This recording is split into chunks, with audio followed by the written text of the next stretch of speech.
to understand more about Ablekuma North. And what we are realizing, because this is important, we've been speaking about turnout. And it's not just about the parliamentary election. One reason that possibly NDC are so sure they can also win Ablekuma is that we have started looking at the presidential election and the outcome.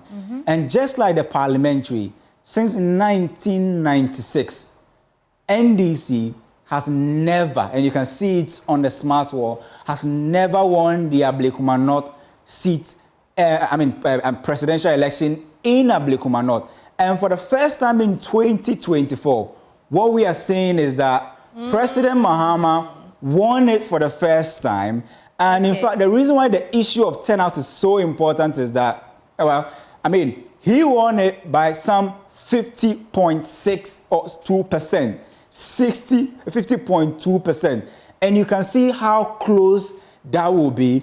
But the surprise... That's why, Tanko Computer spoke with such confidence when he said that they'd flipped the outcome of elections in that constituency. Exactly. That's what they have the strong conviction that, well, it's not just the presidential, the parliamentary election that we won.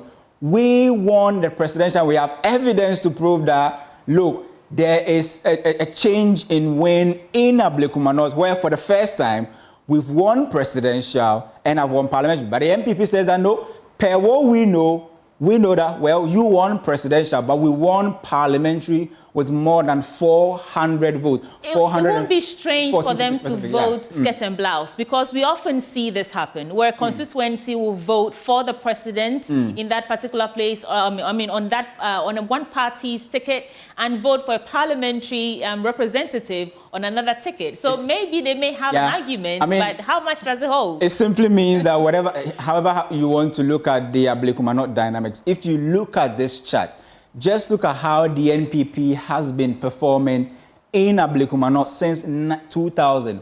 What we know is that they have never gone below 60% for presidential election in Ablekuma North. And for the first time in 2024, NPP gets about 49%, right? Less than 49% of the total valid vote cast. That tells you that something really significant happened on the Ablekuma North. But one thing we are not so sure is, at the parliamentary level, what really happened? Because we know that for the presidential, where it became so tight between 2008, 2012, but from 2016, when President Akufo-Addo came to the scene for the first time, he won with 66.8%, declines to 62.6%. Is the same number we saw for a free when, Sheila Battles, when she won in 2020. Somewhere around 62%.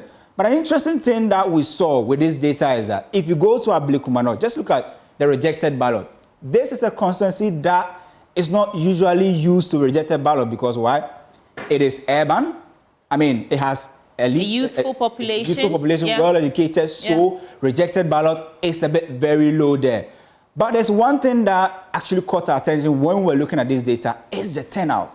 And per the data we are seeing for presidential, the turnout was around 49%.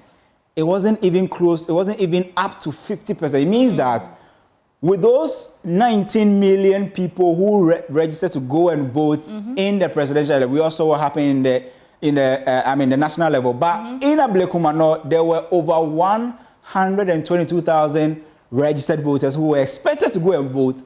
And if you sample 10 of them, only 5 turn out to vote. Possibly that's why the MDC or MPP also feels that, well, then we don't need to leave this to a chance, because it looks like this is our strong, I will use the word proxy stronghold. It means the probability is on our side. If we are able to whip people to come out and vote, and the turnout increases, we are likely to win. That's why in all their narratives around this violence and code, you hear them saying that, well, they are doing this so that people will not come out to vote. Because the assumption or the hypothesis is that once they come out, per every 10, 7 are likely to vote for the MPP. Or 7 or 6 are likely to vote for the MPP. And this is why turnout for me is very important. Kofi, you're a numbers guy. I like to read meaning into this. I'm the words lady. I'm not a numbers guy. But you can see that this isn't just something that magically happened. Yeah. The NDC has been giving the NPP a close run. Yep. From 2000, from 29.0% in terms of what they were able to accrue over there, to 31%, 38%, and they stayed at, that's what's interesting. Yeah. They stayed at 38 point something percent. And then, of course, there was a drop in 2016, but then you can see that it begins to go up again in 2020. And that's what I think is the results that we saw in 2024. So, yeah. It means for me that the NDC was starting to enjoy some goodwill in that constituency. Absolutely. And the NPP was starting to lose favor in the eyes of the constituency. So one correlation we can draw between the presidential and parliament, and this is the reason why Tony had to do this research, is because if you compare the two, what you see is that whatever happens in the presidential election has some form of impact on the parliamentary. This is a constituency that votes in the same line or tangent. They don't do the skirt and blouse. They don't do skirt and blouse. Yeah. If they vote for presidential 62, it's likely that parliamentary will also be 62. So watch something in 2016. When President Mahama became very, very unpopular in 2016 and he was leaving office, what you see is that he leaves office with 32.5% in Ablekuma North. And that affected their parliamentary candidate as well, a dip in 2016. Then in 2020, when he came back and there was momentum on his side again, because we all saw how he closed the national election, the gap, he closed the gap. What you see is that he moves from 32.5 to 36. That's why many are saying that, well, if he has won it in 2024, then there's a high likelihood that maybe the NDC also won it. Remember that the EC even declared Irabna as the winner before they started reconsidering their decision. Yeah. But the interesting thing is that, I don't know why I keep calling this, but the interesting thing is that if you look at the gap between MPP and NDC, it's been wide. Yeah.